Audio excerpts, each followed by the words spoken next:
Good evening, everybody, and welcome to Punch, Kick, Choke, Chat. We're all buzzing a little over here after our Capital Conquest weekend, and I'm so excited to be back and chatting with you all. My name's Sean Benson. I'm one of your hosts, and we're here with Sensei Sharon Andrzejewski. Did I say that right, Sensei? Got it.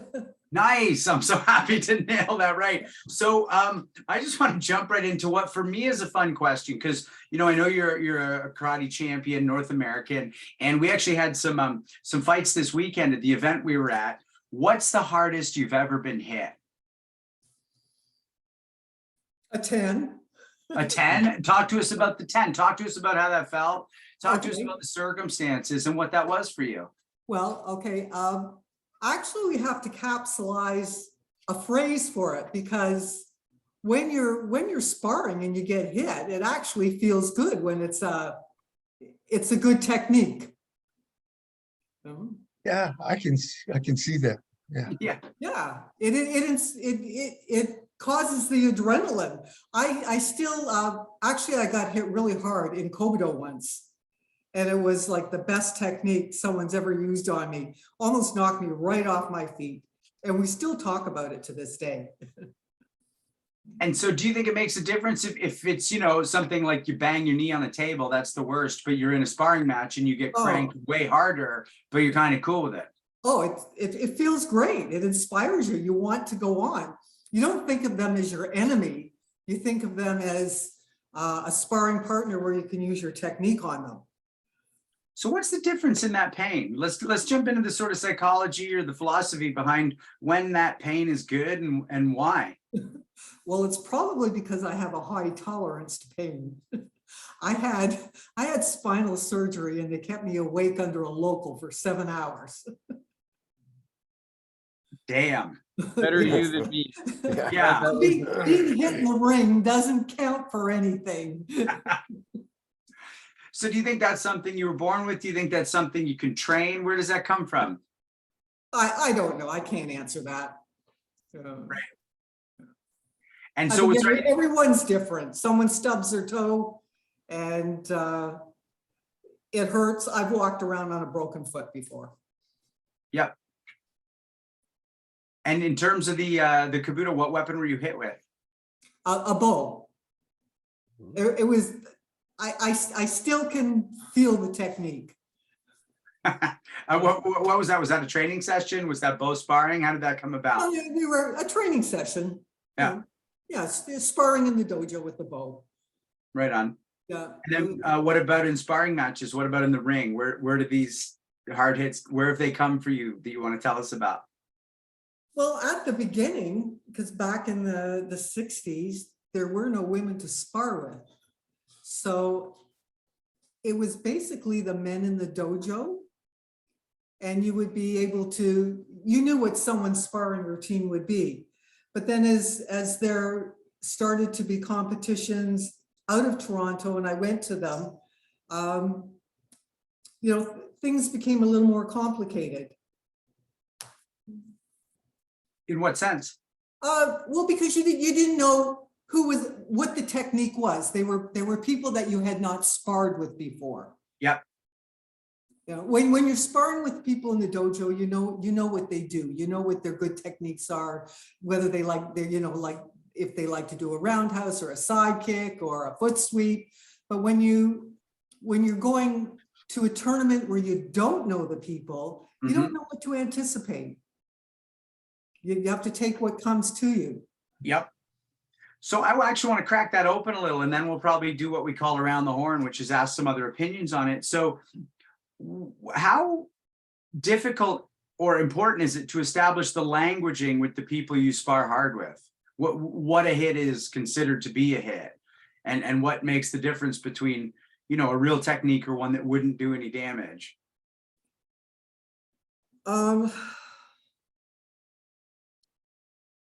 Well, I think it comes down to your Budo practice. Like, we're warriors. We're warriors, and our bodies are weapons. And it's not only do we use our body as weapons, we have to know how to use them and when to use them. Yep. So actually, I wouldn't mind jumping around the horn on that with you, Sensei Suino, because I know that even on your website, you talk very clearly. We talked about this in your episode about Budo as the path. Yeah. It's the first time that word came up really strongly in this series. So, how important is the languaging, and is there any Budo middle for that with people you're sparring with? So are you asking about setting expectations? Well, I think, she talked about going to different tournaments and you're used to people sparring a certain way and there's you have to figure out what's up and interpret.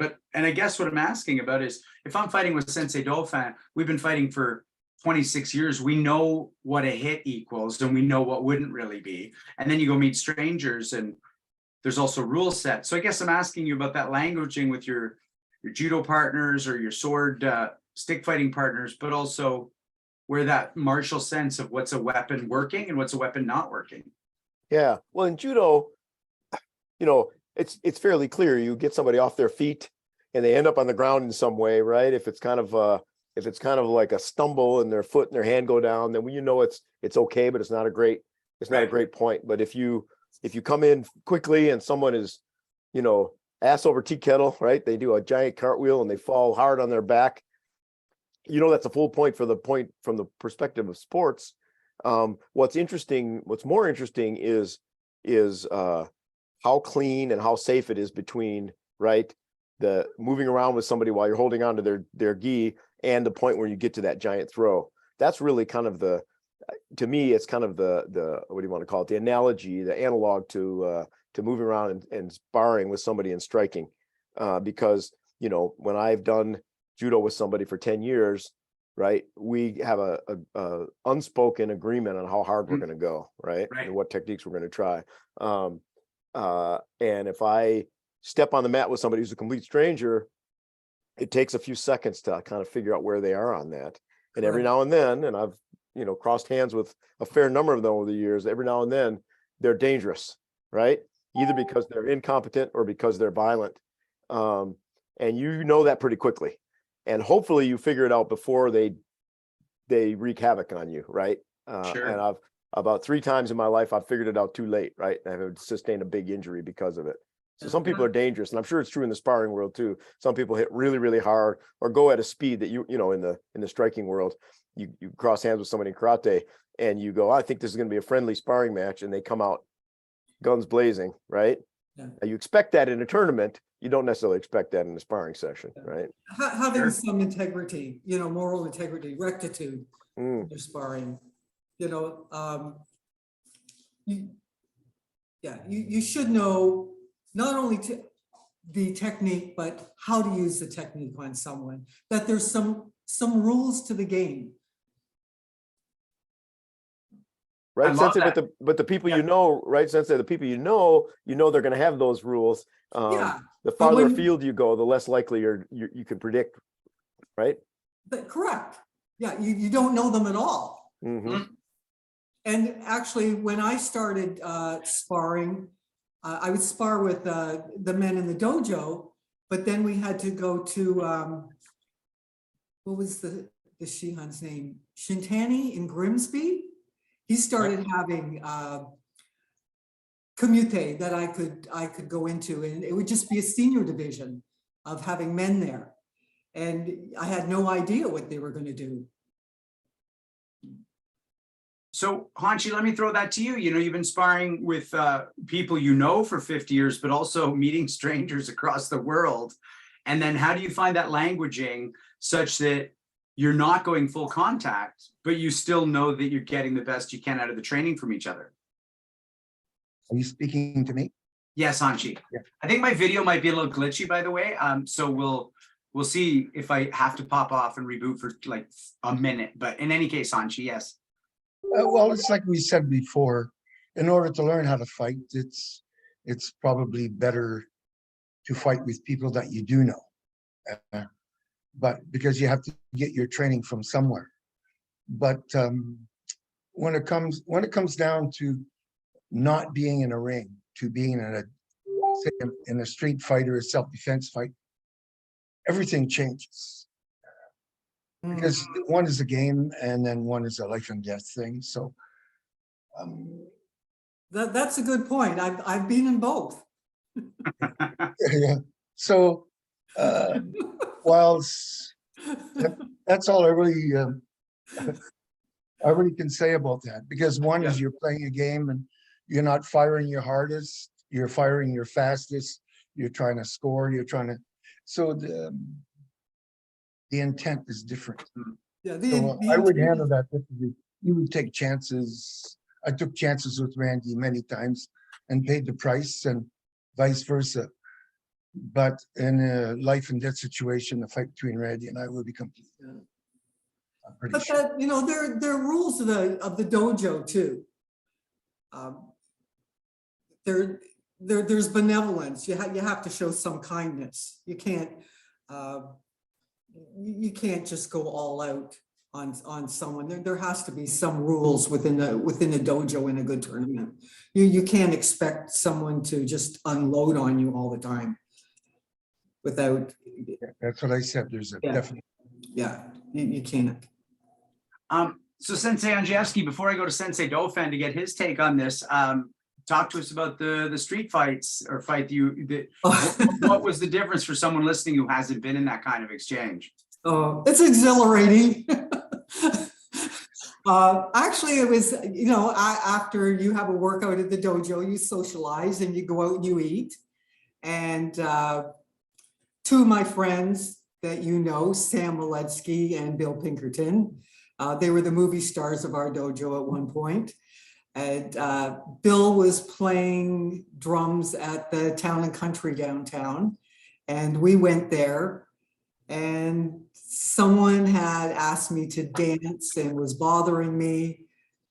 And it just ended up in a movie shoot. And when we left, bouncers and everybody were on the floor, and we just walked out. And Bill was playing the whole time. I'm glad you brought that up, because Sensei Miletsky sent me a note to ask you about that altercation in that bar. So Oh, we might get into a little more detail in that. Sensei Dauphin, to finish around the horn, what are your thoughts on the languaging, both within training sessions and also then tournaments that have rule sets? But what does medium contact really mean? okay, so medium contact means nothing to me. That means like you're hitting them hard. I don't know what medium contact is. There's not a scale that's relative to the person. My medium contact and somebody else's medium contact is something totally different. But I would say that the toughest fights I've had or ever have are in the dojo, like with Sensei Legacy, with the people. And I think that's because you do trust them. And so you can explore things maybe a little more freely than you would with other people, because you're fighting and learning, not trying to win. But correct. the toughest fights I've ever had were with Sensei Legacy and with the black belts in Legacy Sharon, bar none. Like those are the toughest fights I've ever had. I've bled more in the dojo fighting those people, learn more things. Then when you go out, there's not that same connection. While there is a rule set, you don't care about those people the same way. I want to win. When I compete, I want to win, right? Like within the rule set, but I'm not opposed to punching somebody in the face. And if their nose bleeds after the event and I still win, that's okay. For me, when I'm competing, just talking about me. And I've been on the other side of it too, Sean, where, Sensei Sharon was talking about different techniques and agreed upon things. I also got disqualified once in Venezuela for a technique that the guy came out of the ring after and hugged me and said, "I'm so sorry. Like in my country, that's not contact. I'm not sure why you got disqualified for that technique." So I felt better about my silver medal after he said that to me. Yeah. But one other thing I would say, Sean, is when you go in the ring, I always find there's usually a referee and 4 corner judges, and they're there to keep you safe and enforce the rules. I mean, when I was fighting with Sensei Legacy when I was 27, 28 years old, if he had lost his temper with me and we were alone in the dojo, I would have been in like serious trouble. So training alone in the dojo with people is also can be dangerous if people lose their temper. And I mean, I would ask you, Sensei Sharon, or maybe this is a different question. Most of my black belts have come at me at some point to see, can he do what he thinks he can do or what he say? They've all found out that I could, but they came at me in the dojo in a kind of alone situation where I had to be able to handle that situation. So in the dojo can be dangerous too, is what I'm saying. The people are skilled and there's nobody here if somebody gets emotional. Well, Let's throw that back on you, Sensei Sharon. Is that something you've had to do? Have you been tested by people who are like, I feel like I can, well, of up my course, status? because back in the 60s, in the dojo, people probably thought that I was best served by taking Japanese language, the tea ceremony, origami. Like, what are you doing here in a men's world? I was the only girl there. I'm glad we're getting into this. Yeah. I hoped you would bring this stuff up, Sensei Sharon. Sensei Swino and I talked about it because I think you're a martial artist. I want you to know, I think you're a martial artist who is a woman, not a woman who's a martial artist. I think you're a martial artist first and you're a woman. I'm a martial artist first and I'm a man. If we had a gay person on the call, they would be a martial artist who is gay, but we're all martial artists first, I think. So I'm glad you're getting into this because I want to hear about that. I want to learn about this personally. Because there were some people that did test me. Shihan would have me, we would do line commute, and Shihan would put me at the front of the line. And everyone in that line you would spar with, and then the lines would change and you would spar with the other ones too. And that's where they tried to come at me when I was at the front of the line. And you're a woman, you shouldn't be here. But I was able to hold my own. Well, you're still here, so you must have done more than hold your own. So let me just ask while we're here on this topic, and this is something that, none of us can address, we can have opinions, but how did that feel? How did that feel being challenged constantly for something that's totally out of your control, that no one else is being challenged with? That's why I went to karate. That's what I was looking for. It wasn't basketball or figure skating or, gymnastics. It was karate. As a matter of fact, the first night that I came to karate, it was Chito-ryu, and Sensei Samura took me on the side and he taught me the 27 movements in one night. Now, I didn't recognize them as feudal movements. I didn't know what they meant. I didn't know they were blocks or punches. I did it robotically.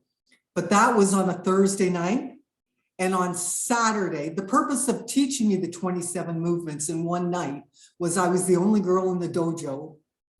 And on Saturday, there was a tournament and I demonstrated the 27 movements of Chito-ryu Tosakai. No, it was Chito-ryu, not Chito-ryu. Yeah. So did you ever feel like you were being put out front to represent something that? Oh, absolutely. Yeah, absolutely. I was the only female there for quite a while. Was that a good feeling, or did you ever feel like, fuck, I don't really know these moves. Why am I doing this right now? No, not at all. I was a karateka. I was a martial artist. I was like everybody else, in a stance. Shihan would come and push me. He was tough. Took his would foot sweep me, drop me, punch me in the back, make sure I was tight. Great sensei. I was just a martial artist. I wasn't a girl there. You had a great sensei. Well, let's do some intros and then we'll come back around and get right back to the beginning of your story and feather through, because I'm really excited by what we're talking about already. So everybody who's watching, Welcome to Punch, Kick, Choke, Chat. My name is Sean Benson. I'm one of your hosts, and it's my pleasure every time we do this to introduce the hosts as well. I have Sensei Randy Dauphin to my left on my screen. He's my instructor. He's a 7th degree black belt in Legacy Shorin-ryu Karate Jitsu, as well as in Matsumura Hakatsuru White Crane. And he's a 4th degree black belt in Muso Jikiden Ishin-ryu Iaido. And Sensei Suino awarded him his Muso Jikiden Ishin-ryu Iaido rank because he is an 8th Dan in that style, as well as the founder of the Japanese Martial Arts Center, and holds a 6th degree black belt in Judo and Jiu-Jitsu. And Hanshi Legacy is on the call with us. He is a 10th degree black belt and the founder of Legacy Shorin-ryu Karate Jitsu, and runs the Canadian Matsumura Hakatsuru White Crane, where he's also a 10th degree black belt, and he's a black belt in our Iaido style, Muso Jikiden Ishin-ryu. And it's a real pleasure to be on the call with my teachers. And now I'll give it to you, Sensei Dauphin, to introduce our guest. Thanks, Sean. This is going to be a hard introduction because Sensei Sharon is really hard to find any information online. Like I searched around and I couldn't find too much. But she's here because Sensei Maletsky, who we're all associated with and who's been on this show, put her name forward at the top of the list as a person that we should want to talk to. And a couple of things I just want to say, I guess, and I'm calling you Sensei Sharon, and I want to apologize just mostly because I don't want to be disrespectful by mispronouncing your last name, which for me is going to be a challenging name to pronounce. But I know we've already been talking about this. You've been in martial arts since the 1960s. So knowing that, I know a few things about you. 1, you're disciplined. 2, you're tenacious. 3, you don't let obstacles get in your way. You know, I know that you've competed at a high level. I saw some newspaper clippings and read some things. You've already been talking about it a little bit. And as a matter of fact, I would say that, again, I think you being here today after, 50 something years, and you're still in martial arts, you're still a karateka, it just speaks to your own personal level of tenacity. I've never met you, but I'm excited to learn a lot of things from you tonight and about you. And that's really what this show is about, for us to learn about you, document your history, your place in martial arts. And I'm really looking forward to that. And thank you so much for coming on the show with us tonight. We're already having a fantastic conversation. I'm writing notes feverishly, and I have lots of thoughts, Sensei Sharon, about the things that you're saying. Well, you're absolutely right. You probably couldn't find a lot about me because we didn't have social media back in the 60s. Yeah. Right. Right on. I'm just going to jump in with a little bit of housekeeping, and then we'll come back to you, Sensei. So for everybody watching, we're really happy you're here. If you're watching on YouTube, hit that subscribe and like button. If you're listening on the podcast, do the same. We're really happy you're here listening to us later. And if you're here on the Zoom call, we're so ecstatic because you get to be a part of this living history by asking us questions. And Andre, who's running the show tonight, he's going to light up that bottom chat button. And that'll show you where you can drop in your questions for Sensei Andrzejewski. And we're so excited to have you be part of this living history and basically chip in with your interests and your questions. And if they aren't dreadful questions, we will get to them. On that note, you're listening to 5 adults have a conversation, and we won't tailor what we say to you. So if you don't like it, call your sensei, complain to them. And if you don't have a sensei to call and complain, that's your first problem. So go get a sensei. And then see what they say when you complain about the content of a YouTube show. Sensei Sharon, we're so happy to be here with you. What brought you to your first dojo, and what kept you there? Okay, before I talk about what brought me to the first dojo, I'd like to speak to the time I did karate, if I may. Please. Because in the 1960s, a path for women was limited and defined. Okay, you got married in the 20s, you had your children, and you became a homemaker. Even when I graduated from high school, there were no other girls in my class that wanted to go to university. And I recall saying, I'm going to university with the guys. So there was gender disparity. There were 2 gender IDs. For women, it was a mechanism of oppression, and for men, it was chauvinism. And that was a notion from childhood. Stay in your lane, participate in women's roles, wear your pretty dress, put a bow in your hair, play with your doll. And there were negative expectations of women. We were dubbed that we didn't have power, we didn't have courage, we didn't have strength. So the notion of a woman taking care of herself was not the norm.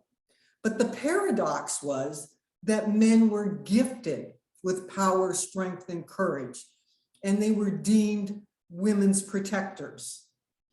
Now, my parents were immigrants. They could write, speak, and read multiple languages, but they didn't have the opportunity to go to university. Okay,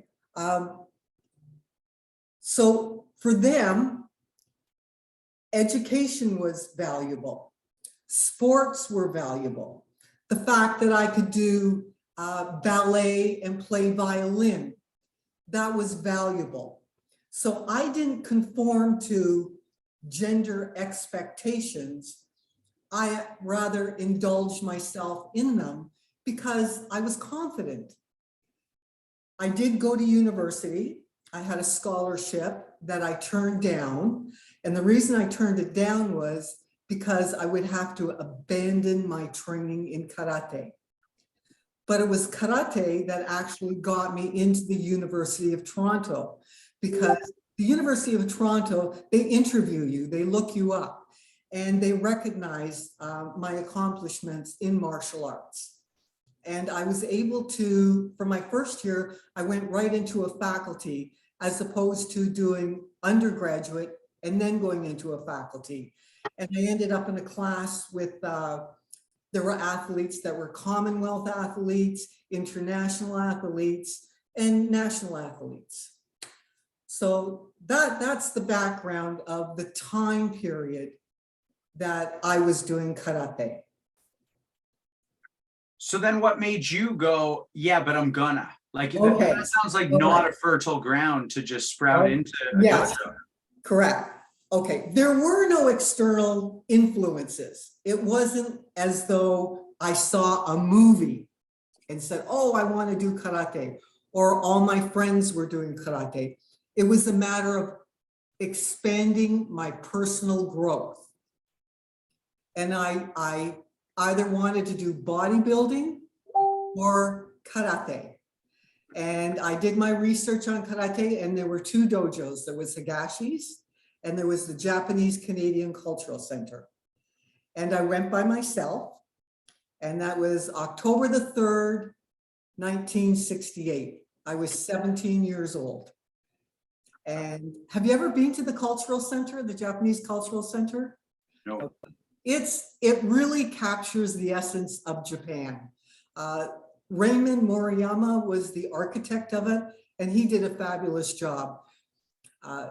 Sam and I were talking about the doors into the dojo a couple of weeks ago. When I went into the Cultural Center the first time by myself, there was no one in the foyer, but I could hear a noise, which I would learn to, that was called ki. And you open these doors, and there were rows. It's a banquet hall, and there had to be 10 or 15 rows of men in white gis, just kiing and doing their techniques. And no one turned around and looked at me because they were respecting their sensei. So that's when Shihan came up to me, and we had a little chat, and he taught me the 27 movements that night. And 2 days later, I did them at a tournament at the Cultural Center. So that was my initial experience. That's when the fire and ice got into my veins of martial arts. And to this very day, it's still pulsing. So there's a question I want to throw to Hanchi Legacy in a sec, but I just got to ask you, so what was it like? That's part of what we love asking, is what brought you there and what kept you there? Like night one, you see this, great. Some people leave, some people go, oh, that's okay. You said fire and ice, two absolutely opposing and powerful forces in your veins. holy shit, what a first night. What is that? How did that happen for you? How What do did you- that What do you happen? attribute that to? Well, Yeah, like, Yeah, well, it's, I was a good athlete. For example, I ran track and field. I outgrew high school track and field, and I went to, I think it was the Scarborough Optimist Track Club. And the coach said to me, "Oh, we've got some really good runners here. They're Canadian champs." I left them in the dust. There was no one that I'm an anatomy, physiology, mechanics person. Like, tell me how I can do that better. Tell me, what are the mechanics to make that better? And when Shihan took me that night and he put me in that spot and taught me the 27 movements, that's what I was looking for. I was looking for that. I found it.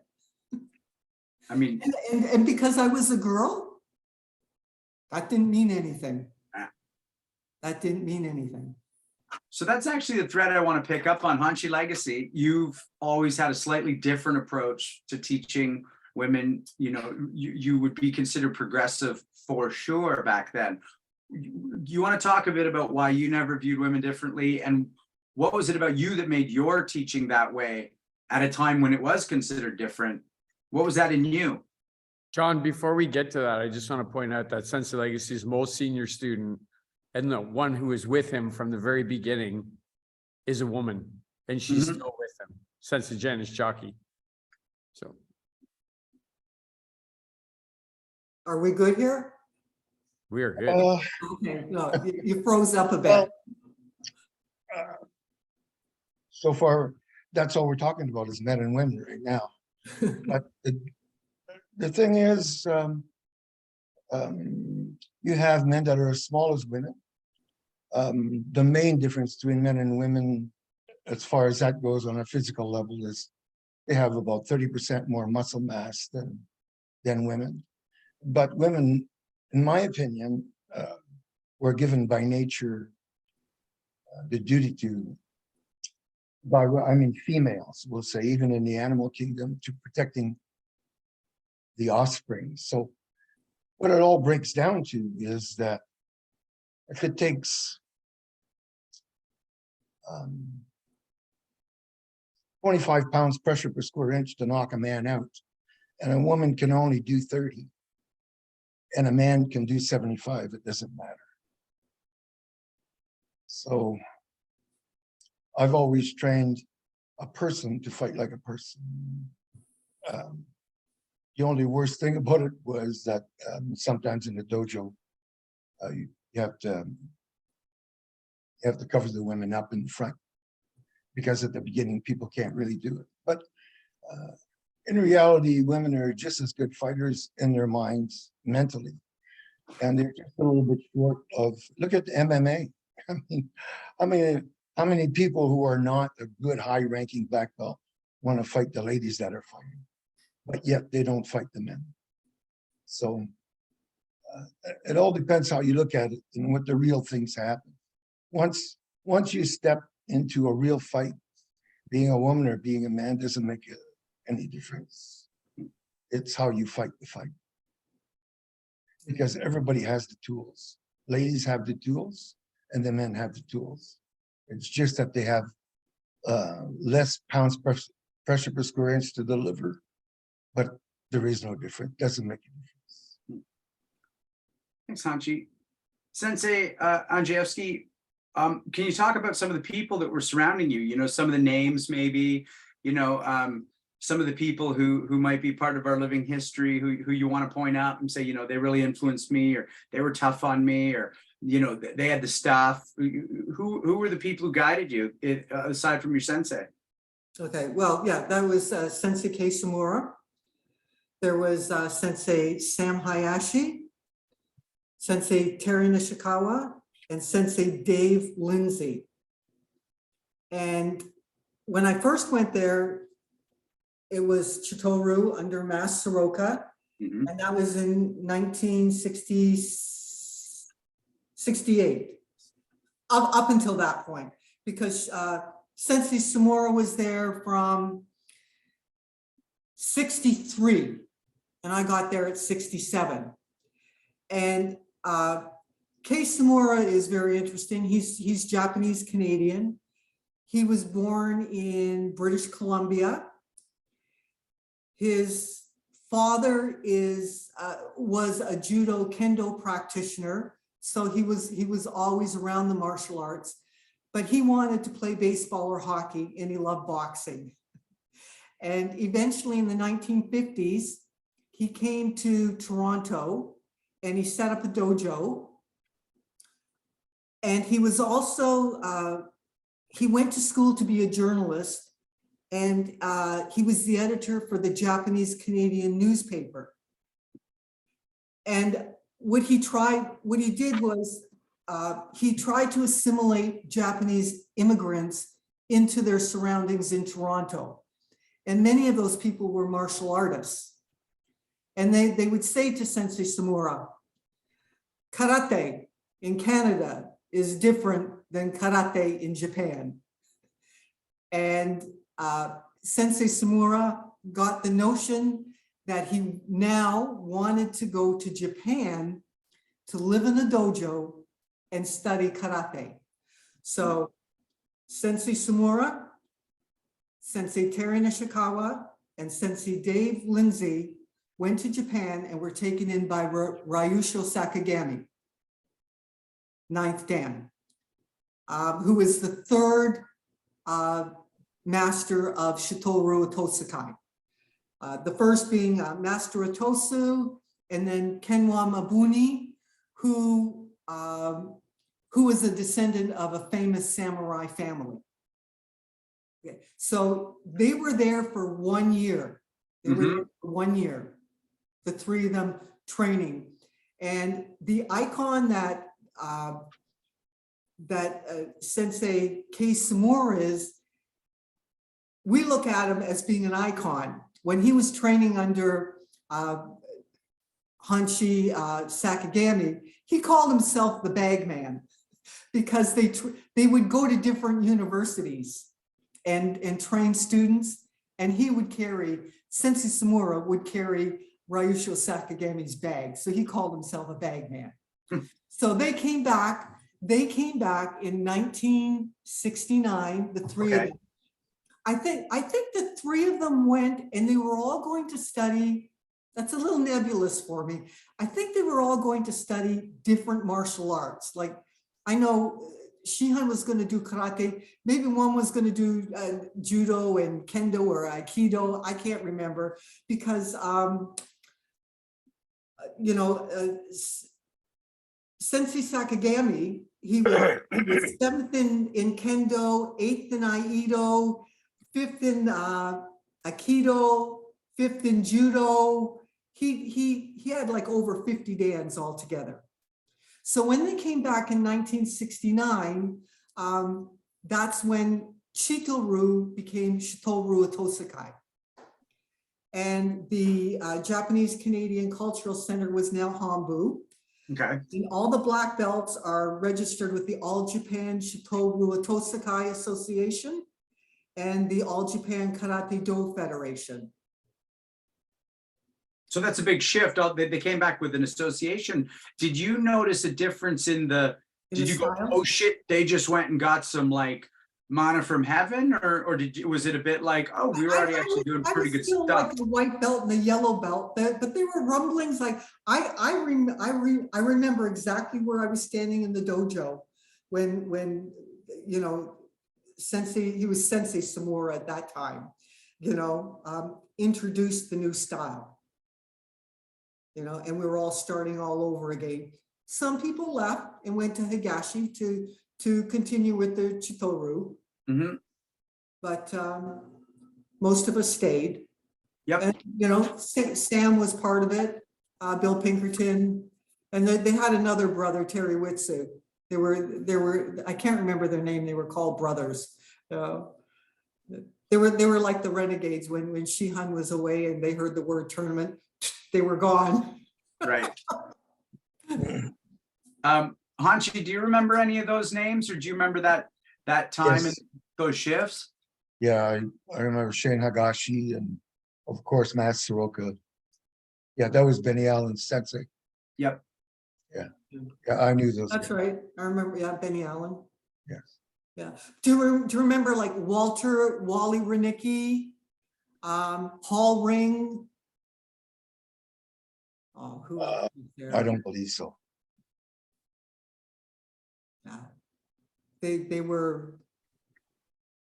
I They didn't know. had the body. They had the body mechanics. When we had black belt competitions, like the black belts, we would, we'd referee the rings all day. And then when the black belt competition came, everybody would pull their chair right up to the one ring for the black belts. Well, so let's pivot into that. Let's talk about the competition, and let's talk about your path to competing, and walk us through it, so that I love this. I love that we're exploding that early period in the 60s in Canada and Toronto. So what brought you into the competitions? How did they go? And then walk us through your path. Okay, well, at the beginning, as I said, there wasn't any Kumite competition for me. So I competed in the CNE, the Canadian National Exhibition tournaments, and that was 68.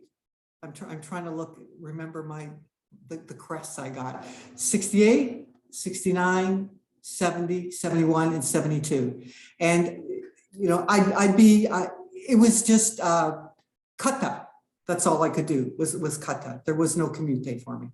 Yep. No. And it was like a senior division. It'd be a senior division. There would be female black belt girls from other divisions other styles that I didn't even know. And I'd be a blue belt. No. Do you have a favorite kata that you still go to that you were doing back then? Oh yeah, Naifanchi Sandan, protecting the wall. And why'd you like that one? It was just my favorite. But one year I decided to up the ante, and I thought, okay, because when I do my kata, it seems like it's muscle memory. You just get out there and you don't do it. Like you don't think about it. You just go from point A to point B. That's how you practice and you practice. But this one year I decided I was going to use a little bit of psychology, and I was going to slow it down and, really put a lot of power and the synergy, reload for the next powerful movement. And I forgot it. Halfway through. I think I started doing the first one or the second one. Nobody probably noticed except Sam Aletsky noticed. He notices everything. Yeah, he does. And so how much training were you doing, and what brought you, As I said, I'd even turned down a scholarship to university because I was not abandoning my karate training. The Japanese Cultural Center was every Tuesday and Thursday. Other than that, I'd go to Hambu out in the West End. So it could be like every day. Yep. Every day. And on Saturday, before karate was 8 to 10. For example, Sam Aletsky, Bill Pinkerton, Wally Wernicke, all those guys, they'd be there. We'd be there early, and we do a run. We go for a barefoot run for miles and miles before all the other students came in. Then we take them for a run. Then we do the 2 hours. On Saturdays, we'd go in. They'd be setting up for banquets, weddings, or whatever. We were there practicing our karate. I myself, in the afternoon, would go to the dojo at the Japanese Cultural Center, and then I would go to Hambu out in the West End and practice with Shihan. So talk to us about the decision not to take a scholarship. I mean, there's so many people who will be watching this call who are maybe at an age where they're going through across a bridge, like going to university or moving away for that job. And, they're not always sure how to maintain their training or their dedication through that. What an amazing thing for you. No, I like, as I said, I was not going to abandon my karate training. I never went, when I was in university, maybe I did, but I never went to their parties. I really didn't socialize with my friends. I socialized with my fellow karatekas. Everything I did was karate. There was even a karate dojo, someone that I didn't even know he was teaching some of the students karate at lunchtime. I took my gi to do it at lunchtime. That's all I wanted to do. Yeah. So, Yeah. but it came back to me. I did get a government grant. Somehow the school recognized my ability in martial arts, and they applied for a grant, and the government gave me a grant which would pay for, I believe, at that time, it probably covered 1 year of my tuition. Yep. Yeah, because my parents paid for my schooling because they were school. Mhm. That was important. So it was school and karate. Yeah. And even when it was Shintani in Grimsby, and he started having tournaments that I could go to. Well, my father was my protector. Okay. Yeah, and I wasn't allowed to go to sleepovers. I was allowed to have sleepovers. I couldn't go to sleepovers. Yeah. But now I'm going away for karate. And two of the senseis would come and pick me up from my house, take me for the weekend to Shintani's tournaments, and bring me back to my father.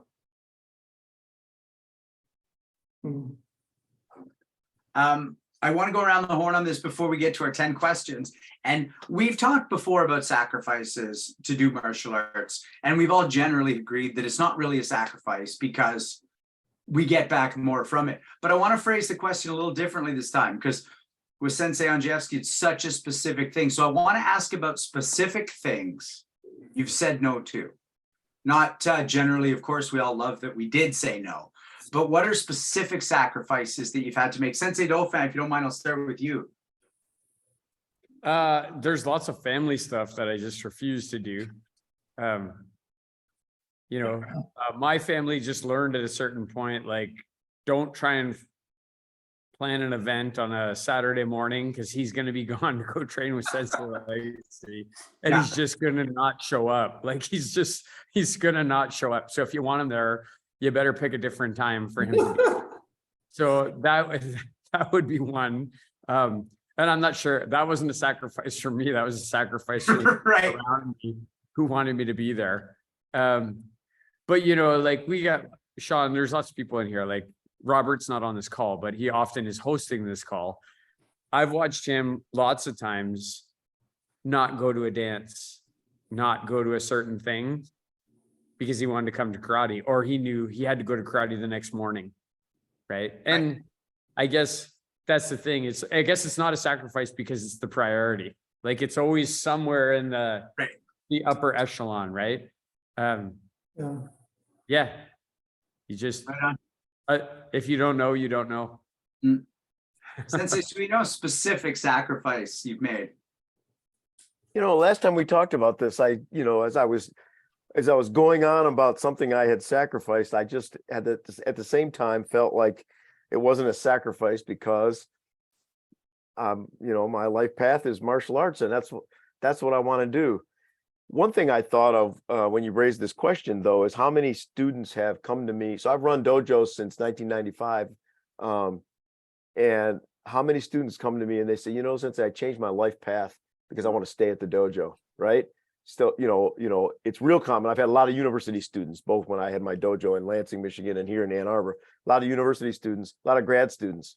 And it's really common for PhDs and postdocs to say, hey, I'm looking for job offers, and I decided I'm going to take the job offer at the university here. Yep. I'm not going to take the job offer that I got over in Boston or in New York or whatever. And the reason is I love my dojo and I love my social circle, and I'm not leaving, right? I don't know if that's a sacrifice. I just think it's somebody making wise life choices, because why would you leave JMac? That's the stupidest thing anybody could ever do. That would be the dumbest thing ever. Like, yeah, Right. even JMac or Legacy Sharon Rue, you're an idiot. Yeah, Yes. I think that's the new motto of our show. Yeah. Why would you leave JMac? You're an Why would you idiot. leave JMac? Punch, kick, choke, chat. Hey, Benz, I do want to say something before you go to Sensei Legacy, which Yeah. is where Sensei Sharon turned down a scholarship. I honestly don't think I would have gotten through university if it wasn't for karate. Mm. Because, I was not like a natural university student who could just sit down and do stuff. I wouldn't say I was the most brilliant guy there, but I got my honors degree in history. And honestly, I loved history. Like, I love it. I love that subject, but the driving force was I didn't want to go home. And Sensei Legacy was teaching at the University of Western Ontario, where I was going. So it was like, listen, motherfucker, you got to study and you got to get marks here, or you're going to have to go home and you're not going to be able to do karate with Sensei Legacy. So karate kind of got me through university, kept me going. Mm-hmm. Thanks, Sensei. Sensei Legacy, any specific sacrifices you've made, even though we know it's all worth it? Yeah, I just want to say though that I competed in the 1971 Canadian National Exhibition. So we probably crossed paths there some. I don't know what to say to you, because that part of my life was just, I was looking to change my life, because I lived on the rougher side of things. So for me, it was a joy. It was redoing my life. So I don't think it was much of a sacrifice. Plus, I had a family. The only sacrifice might have been that my kids were always in a playpen while I was teaching classes. Yeah. But we're martial artists in our blood. You know who in one way makes a sacrifice, but at the same time, it's like, I'll say this about my wife, who is long suffering. She puts up with me, Mr. Jackass, but I would be 100 times worse if I didn't go to the dojo all the time. Yeah. I actually just want to chip in one little thing. It wasn't so much an overt sacrifice, but I was living in Los Angeles for 8 years. And it was actually when I was back working on some TV up here, staying at my brother's in Sensei Dauphin, you and I, we were motorcycling. And it wasn't, we trained that day, but we were just motorbiking through the countryside. There was no event to it. And my body just went, you're moving back for this. Like, this is where it's at. And so I sat on the feeling, because I don't jump at impulses like when I was 16. Like, I let it sit, and it was absolutely the truest impulse, or one of the 5 truest I've had in my life. And the same thing happened 4 years ago when I moved to LA for 6 months, and I was trying to decide if I was going to get a moving truck again. And it was the martial arts that made me go, no, I like my martial arts in LA. I need and love and grow from my martial arts in Ontario. And so that's twice where it wasn't an overt sacrifice, but literally the choice of where to live was precipitated by this. We're not leaving the Toronto dojo. Right. I think maybe, Sean, what it is, it's not sacrifice. Where do you close the door on something because you don't want to close the door on something else, right? Like, That's none right. of us are closing the door on martial arts, and we're going to close the door on the other stuff first. Yeah. To the detriment of our kids, our wives, our husbands, whoever that might be. Yep. Sensei Andrzejewski, we're at the 10 questions portion of our show. We ask all our guests, I know, right, Sensei? So we don't like, what? This Really? is flown by and flying by, but we're going to come back to more of your story, because we don't want to just stop in the early 70s. But for now, we ask that you answer as impulsively as you can, but then feel free to expand on your answer as you wish. What is the most effective move in your martial arts arsenal? I don't think it's a technique. I think it's clearing my mind and walking into the ring with an alter ego. Who is the most, Throw it at me and let me see what I can do with it. who is the most influential martial artist in your life? Like in a dojo, I would say Kei Samura. I still look up to him. Who do you believe to be the most influential martial artist of all time, and why? I'm gonna say between Chuck Norris and Claude Van Damme. Yeah. Claude Van Oh, Damme. Claude. I mean, those, a lot of people say Bruce Lee, but those two are way more responsible for me taking martial arts. That's for sure. Like, yeah, 100%. What excites you most about the next 5 years of your training? So that I could still do it, that I'm involved. Eh. See where it takes me. Eh. If I feel like I'm on third base in the game of life, sliding into home plate. how's that feel? It's scary. Yeah. No, it's scary. If heaven exists, what would you like to hear God say when you get there? I've been there and I was sent away. You have. Yeah. What? Okay, I think you gotta crack that. Okay, open. we better get, we can Yeah. hear about this. Question 6 can wait Get for a through moment. the other 10 questions, the rest of the 10 Yeah, let's questions. come back to this. Let's finish All your right. 10 and come We're back. gonna put a pin in this. Do you have a favorite film and television martial artist of your own, regardless of if they're significant? I'm gonna have to pass on that. I can't think of anyone. Okay. Is there a martial artist living or dead in all the time? Doesn't matter if you've ever met them or were alive training them, that you would want to train with the most? Okay, then I probably misunderstood your question, because I'd say Shihan Samura. Yep. Yeah. I would. He's been my mentor all my life. More I time to base some of my life decisions on what he taught me. Mhm. Yeah. He If considered everyone- me. Yep, pardon me? No, like he said to me, he even wrote me that I was his friend once, and I took that to heart. Because I consider him to be an icon. It's lovely. Yeah. If everyone in the world could get the greatest benefit you've gotten from martial arts, whether they train or not, what benefit would they be getting? Well, I was an educator, so I had the platform of talking to people, and I like to tell the stories of feudal karate, and like how simple farm tools were used as weapons. I like going back to the history of it. Everything we do, every movement we do has a meaning to it. And every time we do it, we learn from it. We learn to, do it a little faster, shift our balance. There's something new every time we do it. We learn something over and over again. What is the last two questions come as a pair. What is your greatest achievement and your greatest regret? I'd say my greatest achievement is my family. I have 3 children and 6 grandchildren. And I can't think of any big regrets. They would just be, it's just called life. Nah. It goes up and down. How you handle it.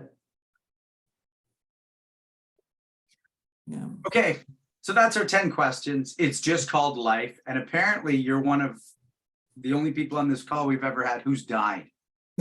What happened? Well, I had a platform diving accident that eventually needed 32 hours of trauma surgery. And it was tough to get through. Wow. It was really tough to get through. And I can honestly say that my karate conditioning really helped me. And I would even do mokuso at times. Mhm. Huh? I used my training to get through it. And God sent you back. Yeah. Said Yeah, not- I remember being out of my body. I remember looking at myself. Yeah. How old are you? 50-ish, my 40s. Yeah. The end of my Since we know. 40s. Yeah.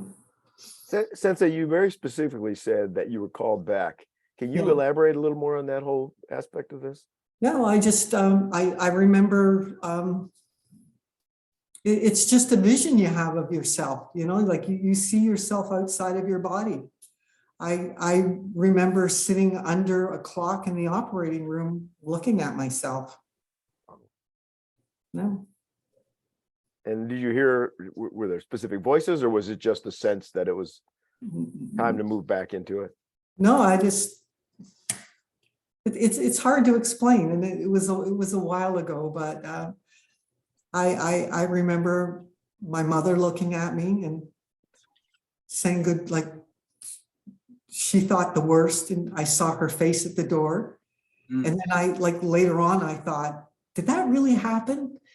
And then I remember my mother telling me, she says, we thought we lost you. So I knew it was real.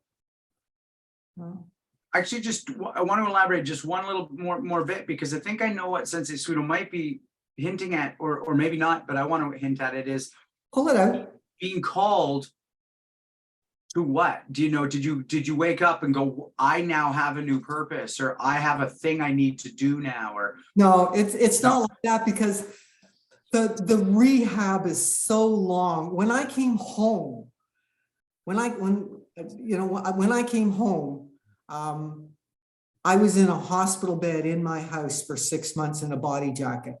wow. Yeah. And the rehab is so long. Like I couldn't even have a shower, that it was so painful to stand in water after they took, like, you know, they took my body jacket off. And one thing about, like, you think you're going to rehab and you're going to go back to where you were, but you never get back on the same track. It's like touching water and the water leaves. You never go back and touch that wave again. It's gone.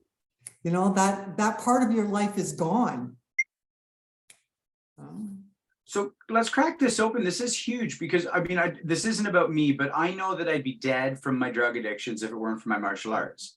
You know, I survived life and death battles because of my martial arts, but it wasn't fists in the street. It was this and my relationship to this. So as you're recovering and you're learning, and I think this can be really helpful to some people watching, and what your sense of who you are as a martial artist is changing, and a certain way of being a martial artist is gone forever, like that wave. What in your training prepares you to keep going, to keep getting better, and to keep recovering and not just lose all hope? Yeah, because you always have to stay in shape. Right. Okay, something happened to me again a couple of years ago. It wasn't as bad. I had to have my foot reconstructed. It was supposed to be 12 weeks, and it ended up being 2.5 years. And they actually put me in a nursing home for almost 4 months. You're not happy about that. Yeah, but when you get older, you know, you can't have co-modalities. You have to be in shape, and especially your foot. I had such a huge wound on my foot, like you could see right into it, that if I was diabetic or I was overweight, it never would have healed. Right. It never would have healed. Yep. You know, I just have this image of you, Sensei, in the nursing home, like kicking ass on everybody. What a like they had no idea what they were getting into. I was always in the gym. They always took me to the gym. I can't imagine it. Holy crap. And they were saying this one over here is doing hurdles, and they were referring to me. So we're gonna go around the horn on this. We love when something this deep gets prompted. So the question around the horn for the other senseis, and we'll go Hanshi Legacy, then Sensei Dauphin, and Sensei Suino, is has martial arts ever specifically saved your life? Hanshi Legacy?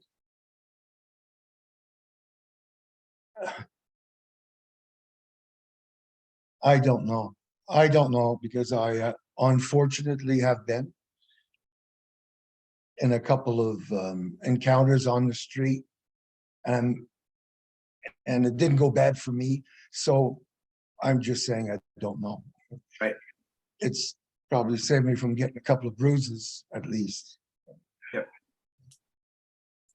Sensei Dauphin? I can tell you about some of his. Oh, it's okay. I'm sorry. I was just out of turn there. For me, Sean, it's things like just everyday things, right? Like I ride a motorcycle. So I would honestly have to say driving a vehicle is something where martial arts has saved my life more than once. Like I've been, sideways on my bike, skidding towards somebody who's cutting in front of me with my hands off the handlebars going, why are you doing this? And if I wasn't a trained martial artist, I don't think I'd be in that relaxed state as I was skidding through the intersection, trying to avoid the back of their car as they were moving towards me. Like Sensei Legacy, I've been in a couple scrapes. I don't think they were life and death. They were life and death for them, probably not for me. It saved their life, not mine. Right. I guess that's it. I'll just chip in real quick. I did mention, just staying, like keeping my heart below exploding level on drugs. I was once in Greece on a scooter and hit a patch of dirt, and it looked like I was going over like a 200 foot cliff. And to my dying day, I'll say that it was martial arts reaction that had me plant that foot, almost lift the bike and fire it back off the highway in the direction that was safe. And when I say highway, I mean like 1.5 lane road in Greece. I guarantee that. So that would be a literal one for me. Sensei Suino. Yeah, Well, he's got the best one. Yeah. Figuratively, I think in my college days, having the discipline and mentors of martial arts were huge, right? That they kept me from really damaging my brain during college. But literally, as you guys know, in the mid 80s, I encountered an explosion at work. And the reason I don't have a 1 foot hole going through my entire torso is that I instinctively put my hand out and was able to deflect a lot of that. So I did take a huge amount of damage on my arm. And I attribute that to the extension in the arm that you experience in karate, aikido, whatever other martial arts. So yeah, I think that kept me alive. Sensei Sharon, you don't know, and he's not saying, but Sensei Suino was a victim of the Unabomber. He opened a package from Ted Kaczynski, and his martial arts saved his life. Yeah, it was quite a story, and quite thankful to be here talking. And you're okay now? Oh yeah. I was, as I said, I was very, very lucky. It's a long story, and this is your episode, not mine. But I came about early in his career, so he wasn't very good at his craft yet, and I also was incredibly lucky. And we all want to go to that Supermax prison and still have a chat with him. I do anyway. I still want to talk to that guy. Yeah, well, he does. I'm going to spar with him. I want to talk to him. Talk to him. Yeah. Sensei Andrzejewski, so we've gotten into that pioneer time. Like, it's insane, these people you trained with and that you got to train with, and the experiences you were part of, or that they gave you. Talk to us about how that next period of your life unfolded till now. Like, what was the general path of the martial arts for you? Give us the specifics or the broad strokes as you wish. Okay, well, in in the early 90s, I moved to the States, and Shihan actually gave me permission to open a dojo in Boca Raton. Mhm. But that didn't come into fruition because of that's when I had my my back injury. Yeah. And since then, I don't participate in going to the dojo all the time. You know, I've gone to Japan, gone to the Budokan. My daughter's involved in karate. Actually, right now, she's got all my weapons and all that over in Europe. But it's different. It's different now. I do like the technical seminars and Yep. go back to, I'm still affiliated with Shihan, you know. He called a couple of weeks ago. It's a different type of training now. Yep. Um, So going to Japan, and this is a conversation we've had a number of times, but I'm really interested in your perspective. Right in the first year of your training, everyone's talking about how the real work's in Japan. A bunch of people go live there for a year, and you're not really sure how to process at that beginning stage what that is. But years later, you get there. What was your perspective on martial arts in Toronto or Florida versus Japan? it's the motherland of karate. It's different in Japan. There, you see more of the Budo. In most sports, people train to beat their competitors. The Budo spirit is you train yourself to be more empowering. Doesn't matter whether your age, your sex, your somatotyping. You know, you train yourself, and then you apply what you've learned to your skill. It's a different type of training. It's a spiritual training. And anybody that's willing to put the time into that Budo training can do it. There's no mystery to why did that little person overtake the big fella. There's training, the synergy of your power, your techniques, your effectiveness. Yep. There's a girl, she was, her name is Rika Usma, I believe it is. She was the Japanese women's karate champion. She's this delicate little Japanese girl. And for her to do kata, she uses this whip action. Every single thing, every block, every strike, you can hear it. You have to look her up. Okay. Rika USMA. I always think of like the United States of America in there. She's just awesome. It's a different style, a different spirit, a different approach. So You've used this word a lot, and Sensei Suino is going to chip in on this as well because we talked about it. Can you define Budo, or as you see it? Yeah, it's a spiritual, as I said. In most sports, people train. You know, swimmers train to beat other swimmers. High jumpers train to jump higher than the next person. Track and field people, they train to run faster than others. In Budo, you train yourself. You know, you train yourself to be better at everything you do, to have more power, to have more strength, so that you can overtake other people. Mm-hmm. So you know, it has nothing to do with size. It has to do with your technique. Sensei Suino, where do you go with that word Budo? Right. Well, it means the path of the warrior, the path of the martial arts. Yeah. 100%. The path is about overcoming yourself of yesterday, But it's funny how this takes us back full circle. In Budo, right, sacrifice is inherent, right? We started this call by talking about sacrifice, and in Budo, sacrifice is inherent. You experience pain for a purpose, and it arises out of the culture, the samurai culture, where your whole existence was designated for the clan, right, to help your immediate society. So sacrifice was expected and almost encouraged.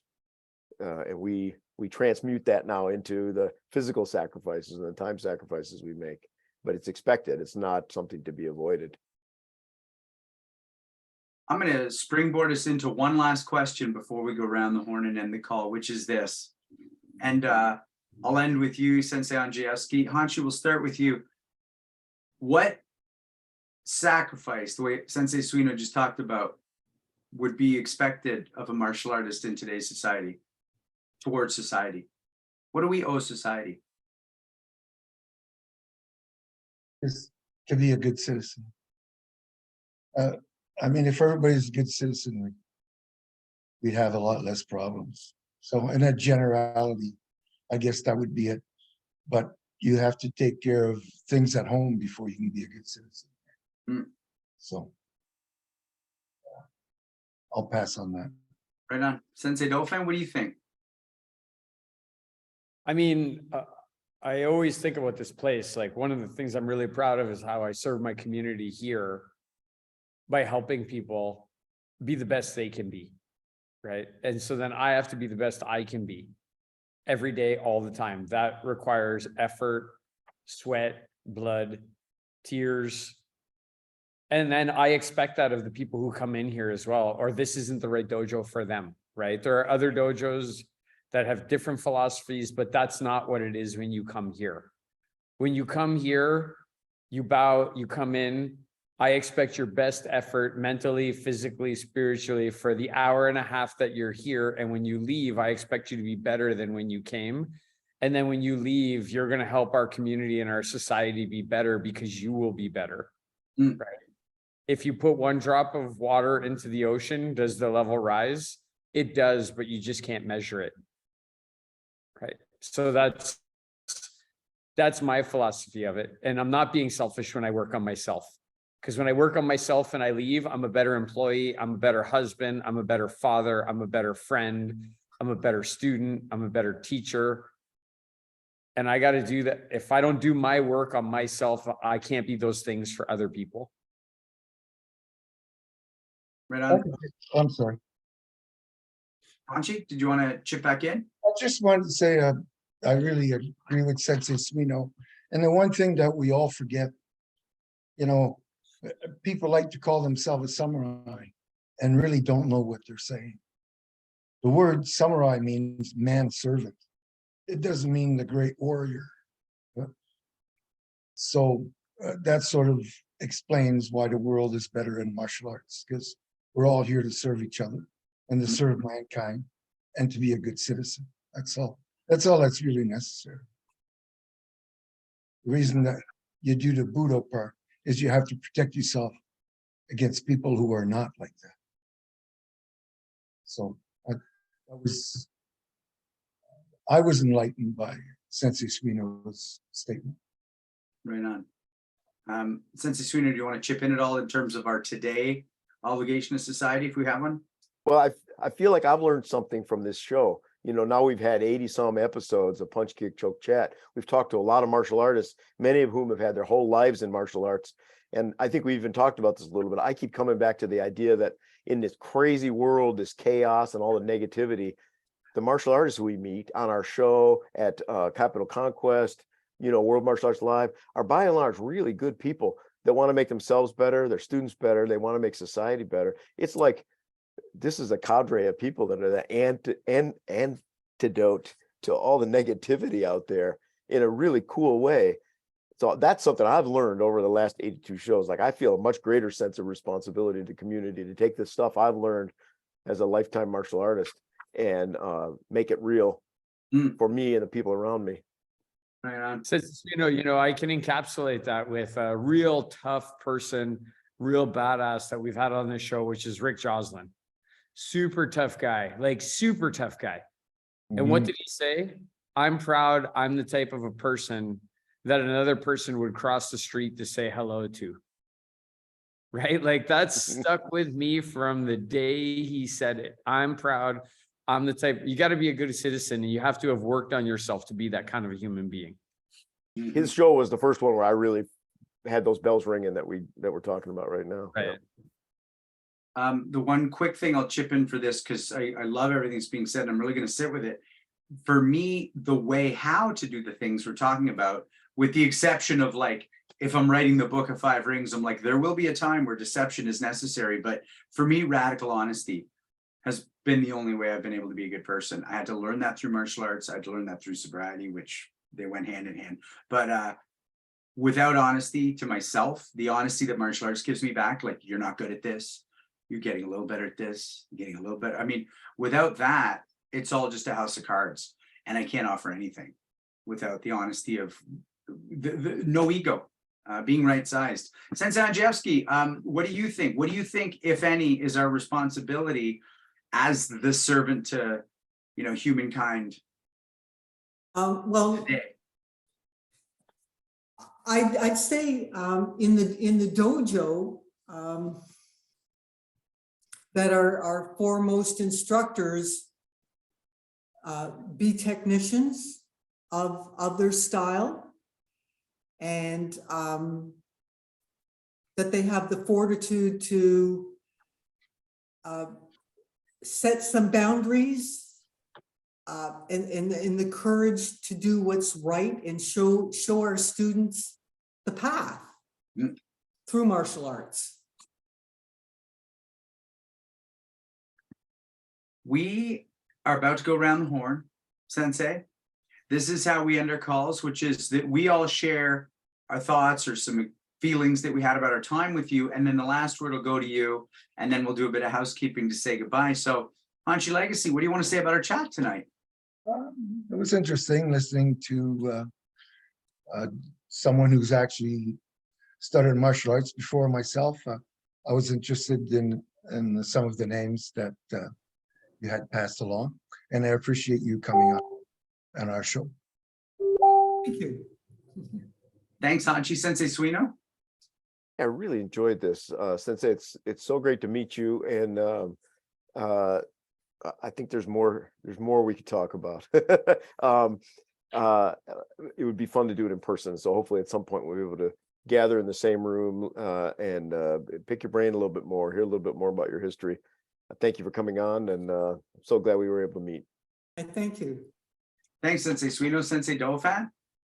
Yeah, I was thinking what Sensei Suino was talking about there, a micro topic or cracking into a specific topic with Sensei Sharon might be something fun for us to do on one of the shorts or a micro topic. But Sensei, I always write down a bunch of notes here, and yeah, I like that you say getting hit inspires you.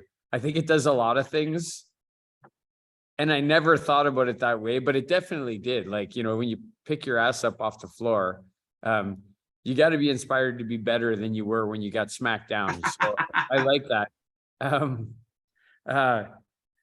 I like when you said that, just right off the hop, you said we're warriors and our bodies are weapons. I really related to that. Like you said that resonated with me a lot. But not only how, but when you need to use that weapon. That's, I think, an important lesson that you provided in the show. I liked when you talked about Itoshi Yatsune and Mabuni Kenwa and the different masters that you talked about. And as a matter of fact, I'm not going to get into the specifics of it, but on my showman, there's a rock from Itoshi Yatsune's grave, and Sensei Legacy has one too. From when we were in Okinawa and we visited his grave to clean his grave, him and Matsumura. But so it was nice to hear you talk about Itoshi Yatsune. I like the thought of you and Sensei Moletsky and Sensei Pinkerton doing these barefoot runs before class even starts for miles at a time. I'm going to make some people in here do that in January. I think barefoot run in January. It won't be as nice as Boca Raton, but yeah.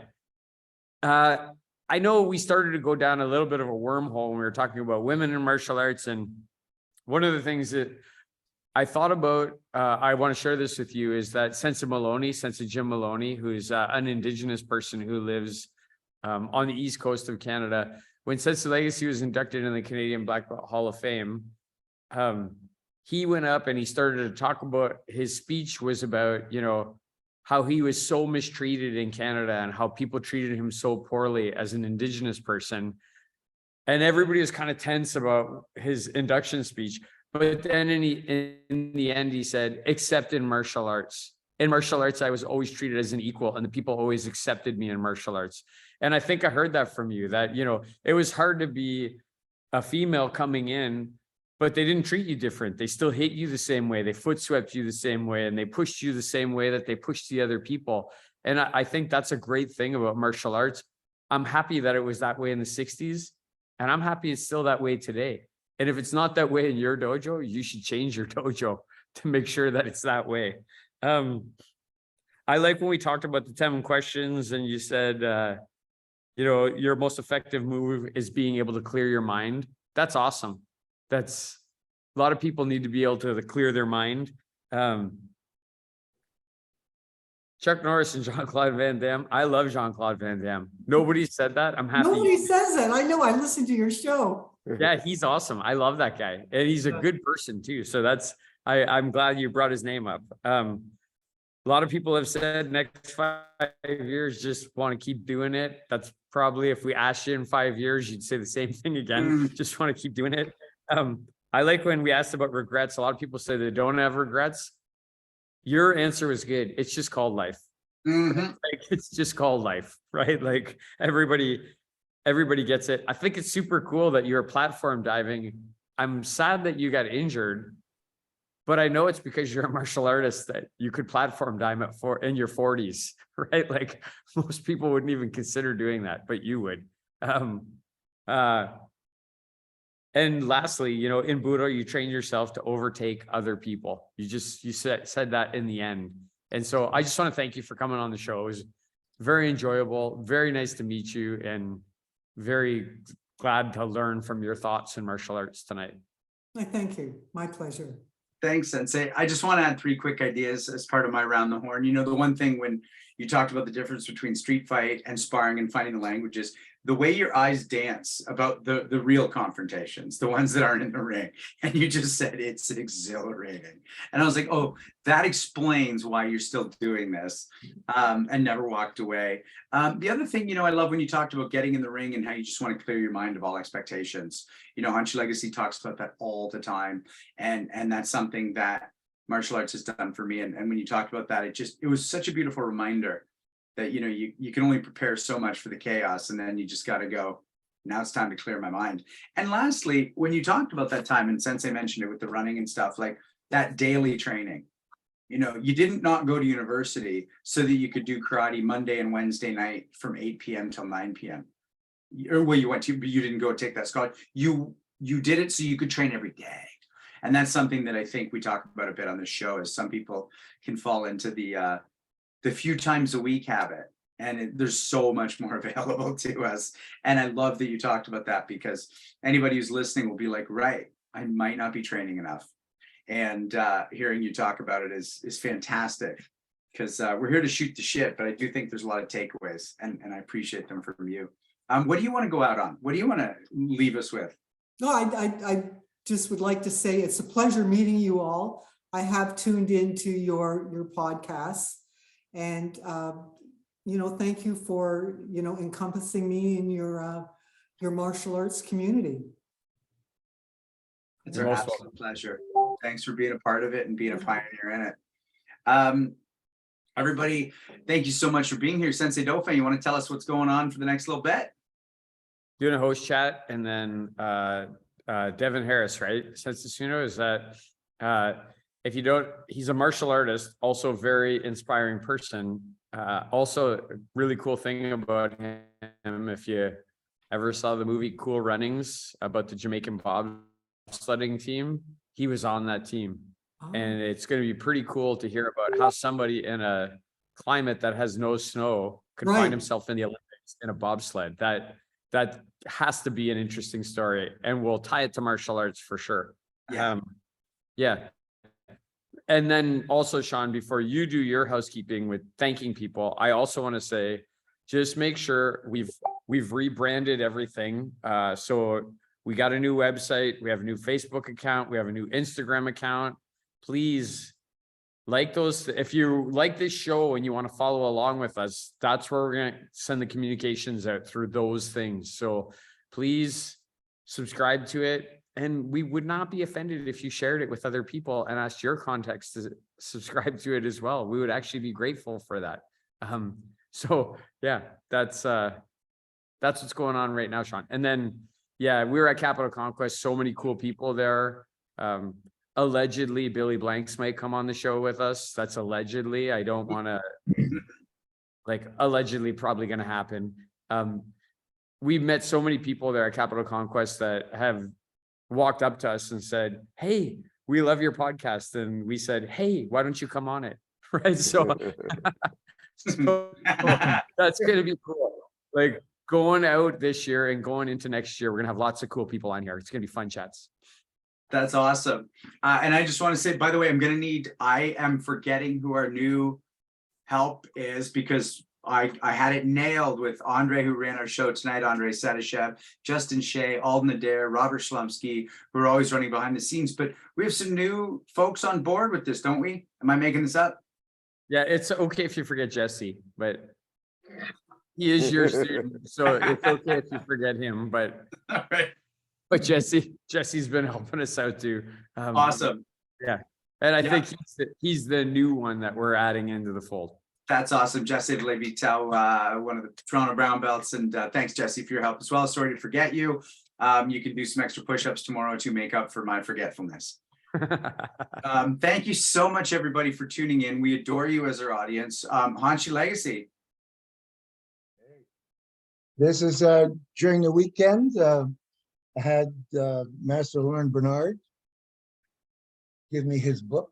It's White Crane Kung Fu. If you're interested in the white crane like I am, I've already set up a couple of lessons with him. Give that a try. Thank you. Love it. Friend of the show, former guest. Go check out that episode. And if you have stuff, you can send it in. We can show it for you. Thanks, Hanshi. Everybody, we love you. Please be safe, and we'll see you in a week for our next episode. Good night, everybody. Good night. Cheers, everyone. Thank you, Sensei Sharon. Thank you so much. Sensei Andrzejewski. Thank you. Pleasure meeting you all.